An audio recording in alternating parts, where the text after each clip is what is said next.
Selamat sejahtera saya mengucapkan kepada pensyarah kita, Dr. Raimi dan rakan-rakan sekalian.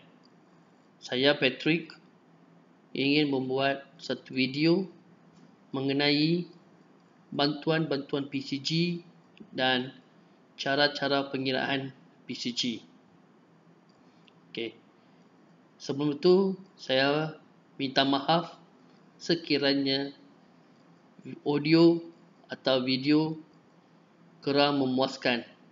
Saya juga berharap tuan-tuan dan puan-puan akan memahami isi kandungan video ini supaya ia jadi satu bahan pengajaran yang berguna untuk tuan-tuan dan puan-puan sekalian. So, sebelum kita mulakan, kita akan melihat persembahan PowerPoint dan juga penjelasan daripada saya. Okey. Bantuan PCG. Definisi bantuan PCG adalah ringkasan kepada per capita grant. Ia juga dikenali sebagai bantuan grant per capita. Okey. Slide seterusnya, kita boleh melihatkan bahawa bantuan grant per capita merupakan bantuan kewangan yang diperuntukkan ke semua sekolah kerajaan dan bukan kerajaan berdasarkan enrolment murid yang bersekolah pada tahun semasa. Ia terbagi kepada 3 jenis bantuan PCG, iaitu PCG prasekolah, PCG mata pelajaran dan PCG bukan mata pelajaran. Okey. Mari kita melihat definisi PCG prasekolah. PCG prasekolah merupakan peruntukan yang diberikan kepada prasekolah. Okey. Kedua, PCG mata pelajaran merupakan peruntukan yang disalurkan mengikut mata pelajaran dalam berdasarkan kadar yang ditetapkan dalam Surat Perkeliling Kewangan Bilangan 8 tahun 2012. Ketua bidang atau ketua panitia setiap mata pelajaran bersama dengan ketua pengurus sekolah, iaitu guru besar atau pengetua, bertanggungjawab dalam merancang aktiviti pengajaran dan pembelajaran dan memastikan peruntukan PCG mata pelajaran dibelanjakan mengikut maksud belanja yang disewajarnya. Mereka berdua adalah bertanggungjawab untuk merancang segala perbelanjaan mengikut peruntukan yang diberikan oleh KPM. Manakala definisi bukan mata pelajaran merupakan peruntukan yang disalurkan bagi tujuan pembangunan pusat sumber sekolah, bimbingan dan kaunseling, lain-lain perbelanjaan berulang tahunan di sekolah dan di asrama sekiranya ada asrama, dan lain-lain perbelanjaan khas sekolah atau asrama seperti bil utility, perkhidmatan, pembaikan kecil dan penyelidikan inventory. Okey. Kadar bagi setiap mata pelajaran adalah berbeza seperti mana yang dinyatakan dalam Surat Perkeliling Kewangan Bilangan 8 tahun 2012 yang sedang berkuat kuasa. Okey. Seterusnya, pemilihan dan jumlah peruntukan PCG. Dalam slide ini, tuan-tuan dan puan-puan boleh melihat ia adalah satu bantuan kewangan yang diperuntukkan kepada setiap murid di sekolah kerajaan dan bukan kerajaan. Berdasarkan enrolment murid di sekolah kerajaan dan sekolah bukan kerajaan di bawah Kementerian Pendidikan Malaysia. Ketiga, transaksi terus ke akaun bank, kumpulan wang sekolah dan seterusnya. Peruntukan ini diberikan oleh Bahagian Kewangan Kementerian Pendidikan Malaysia. Saudara-saudara sekalian, marilah kita melihat slide ini boleh memberikan gambaran sepenuhnya tentang jenis-jenis bantuan PCG yang dibagikan kepada 3 kategori, iaitu PCG prasekolah yang disalurkan untuk bantuan prasekolah, manakala PCG mata pelajaran dibagikan kepada 4 bahagian utama, iaitu mata pelajaran teras, mata pelajaran wajib, mata pelajaran elektif dan mata pelajaran tambahan ataupun bahasa asing. Manakala mata pelajaran PCG bukan mata pelajaran adalah dibagi kepada 4 bahagian, iaitu bantuan LBT, LPK, asrama dan sekolah, dan bantuan pusat sumber dan bantuan bimbingan dan kaunseling. Okey. Mari kita melihat bantuan-bantuan dengan lebih teliti dan mendalam. So kita mula daripada bantuan prasekolah yang merupakan bantuan kewangan diperuntukkan kepada setiap murid prasekolah. Kadar yang diperuntukkan adalah RM100 setahun bagi setiap murid. Dan contoh pilihan PCG adalah prasekolah adalah sekiranya sekolah tersebut punya 25 orang, maka jumlah PCG prasekolah adalah yang akan terima oleh sekolah itu adalah 25 kali dengan RM100 untuk setiap orang pelajar, bermaknanya RM2,500. Dan penggunaan bantuan PCG prasekolah adalah boleh digunakan untuk pembelian aset alih rendah dan barang habis guna. Contoh, buku rujukan, ensiklopedia, perisian cakra padat yang sesuaian dengan PDPC, pembelian harta modal tidak dibenarkan, dan penjarahan aset alih mudah bernilai rendah, harta modal dan lain peralatan bagi tujuan PDPC.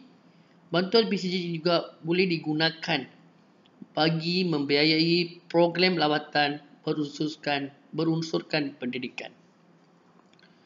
Saudara-saudari sekalian, marilah kita lihat bantuan PCG mata pelajaran.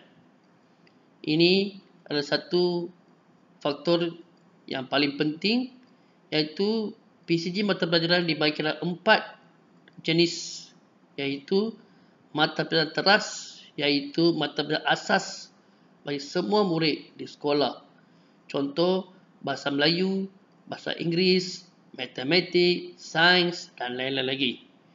Manakala mata pelajaran wajib pula diajar bagi mengembangkan potensi jari seperti pendidikan moral, pendidikan jasmani dan lain-lain lagi. Seterusnya, mata pelajaran elektif. Mata pelajaran ini diajar di sekolah menengah sahaja. Sekolah ini akan berbeza mengikut keadaan sekolah. Mata pelajaran elektif berbeza ke satu sekolah dan sekolah lain. Okey. Dan mata pelajaran tambahan atau bahasa asing, iaitu bahasa Malaysia, bahasa Tamil komunikasi, bahasa Cina komunikasi dan bahasa Arab. Okey. Penggunaan bantuan PCG mata pelajaran. Syarat asas adalah sama seperti PCG prasekolah. Hanya perbezaan adalah di sini kita boleh membeli harta modal dengan mematuhi peraturan-peraturan yang berikut. Okey. First, kita dipersetujui oleh ketua panitia dan pengurus sekolah. iaitu guru besar ataupun ketua sekolah. Manakala nombor 2, bagi sekolah rendah, pembelian tidak melebihi RM5,000 ataupun 30% daripada seluruh nilai PCG, dan bagi sekolah menengah, pembelian tidak melebihi RM10,000 atau 30% daripada seluruh nilai PCG, dan keempat, bagi sekolah kurang murid, pembelian tidak boleh melebihi 30% daripada seluruh nilai PCG.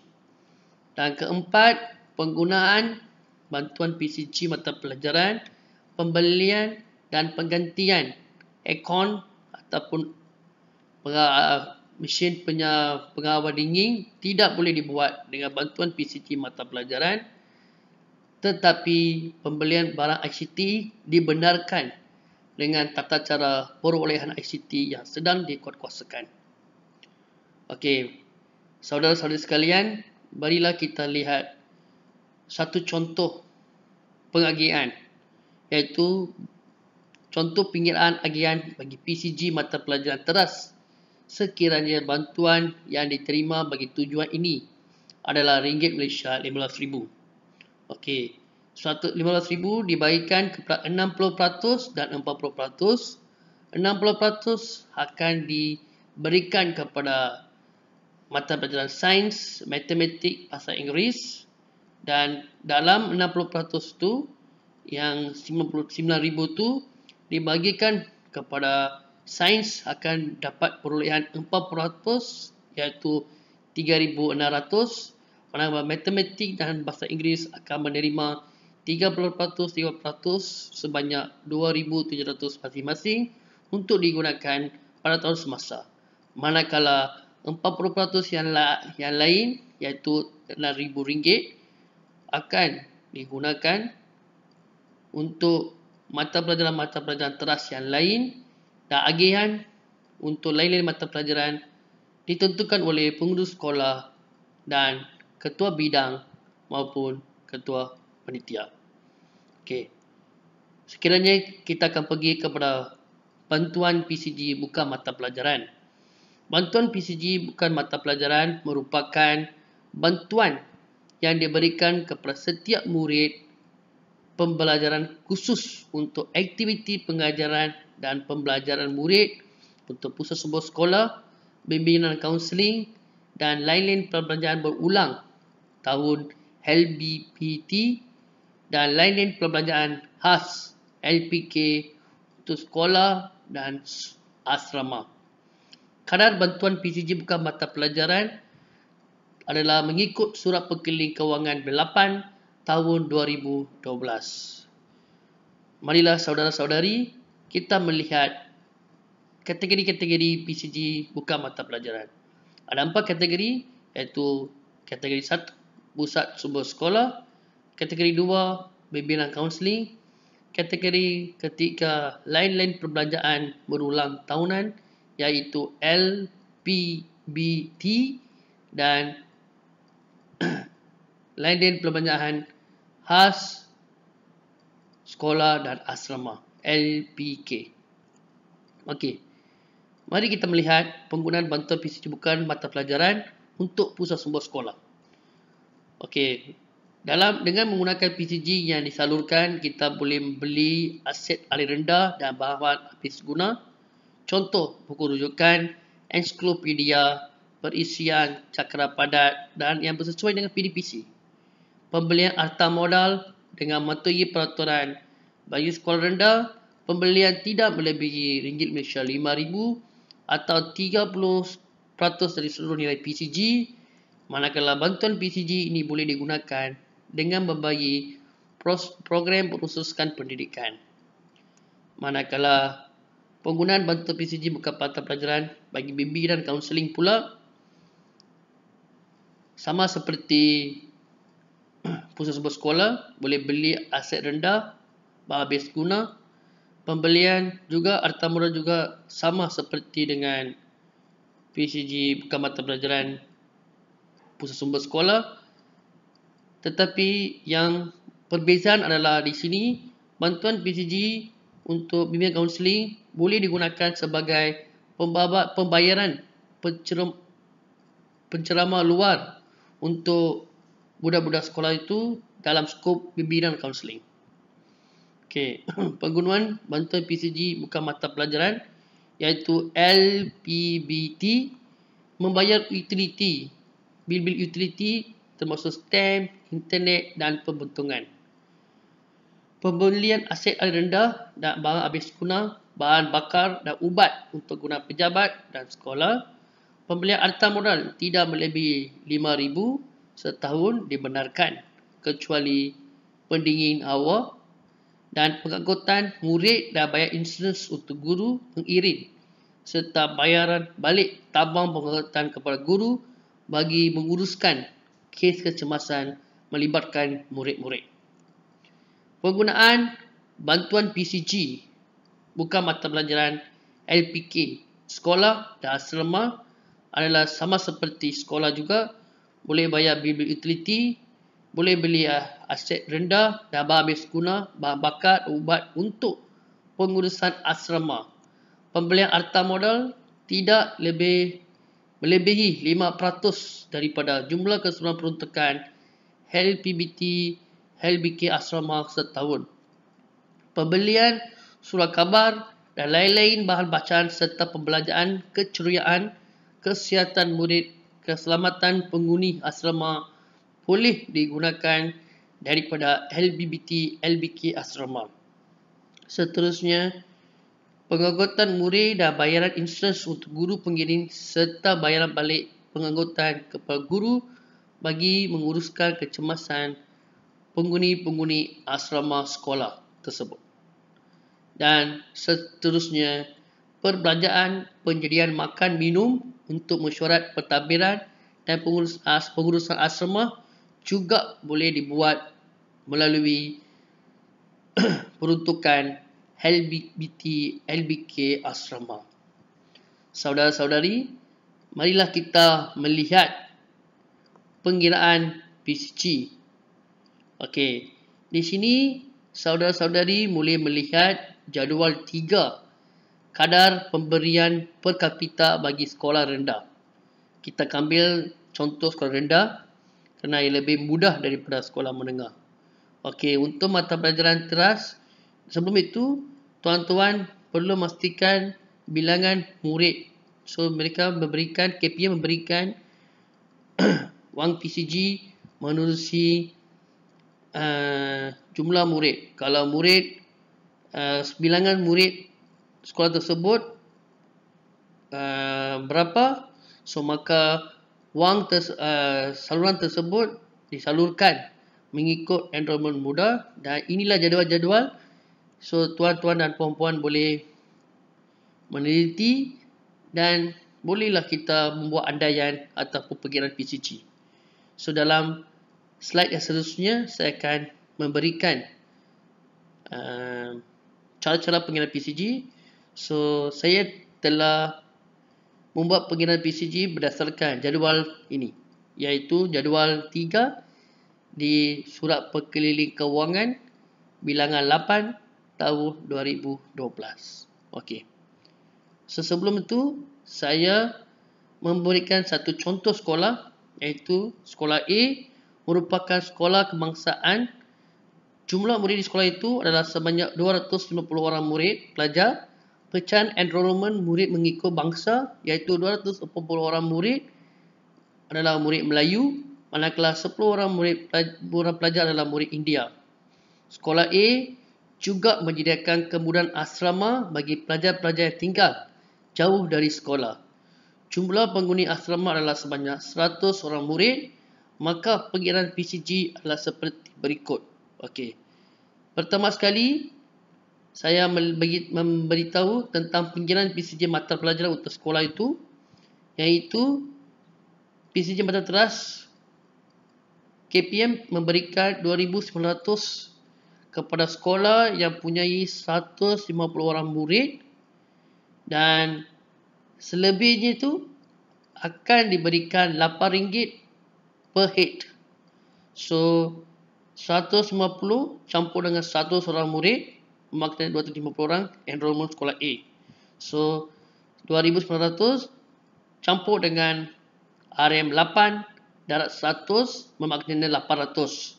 Jumlah PCG mata pelajaran teras 3,700.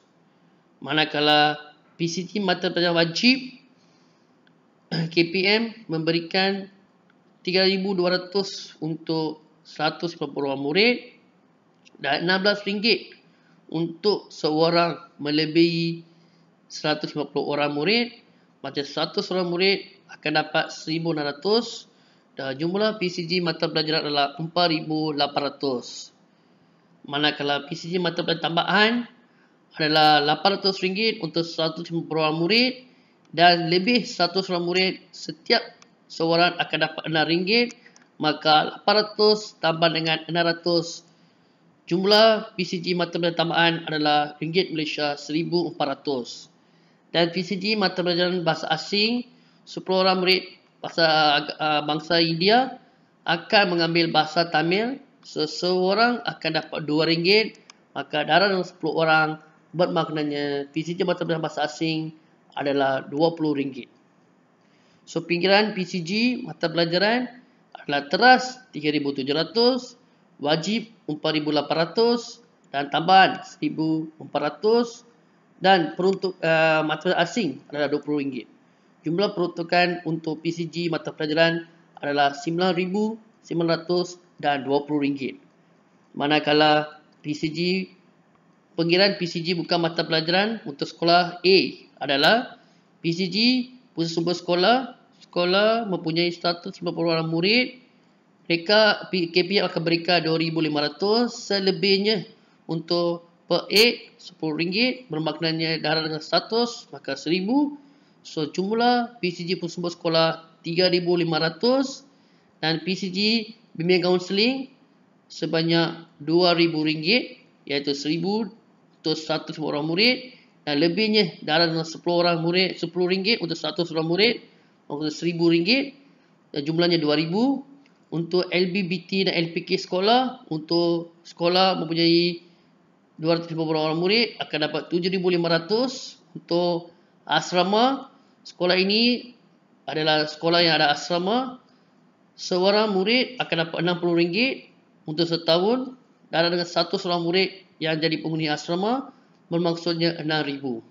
Dan peruntukan sepenuhnya adalah PCG mata pelajaran teras 3,700, PCG mata pelajaran wajib 4,800, PCG mata pelajaran tambahan 1,400, PCG mata pelajaran bahasa asing RM20, PCG sumber sekolah 3,500, PCG bimbingan dan kaunseling 2,000, PCG LPBT LPK sekolah 7,500, PCG LPBT LPK asrama 6,000. Maka jumlah peruntukan PCG yang diterima oleh Sekolah Kebangsaan A pada tahun semasa adalah RM28,900 dan RM20. So, ini adalah satu pengiraan secara rawak. So, saya mengharap tuan-tuan dan puan-puan juga akan boleh mengiranya dan menggunakan formula tersebut. So, dengan ini saya menamatkan pembentangan saya pada hari ini. Saya merasakan tuan-tuan dan puan-puan dapat menggunakan video ini sebagai panduan untuk mengira PCG.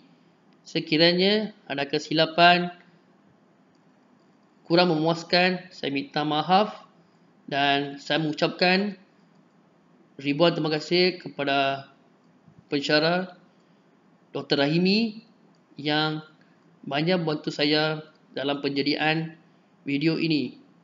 Sekian, terima kasih.